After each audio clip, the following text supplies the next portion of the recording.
Don't forget that this tutorial is part of a series of tutorials which you can access on our YouTube playlist, or alternatively, if you would like to, you can purchase the whole course on Udemy.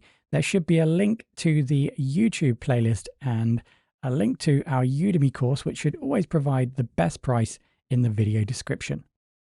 Using editable attributes is used to determine whether a field is displayed in forms and the admin interface or not. So if a field is set to editable false, it won't be displayed in forms, making it read only.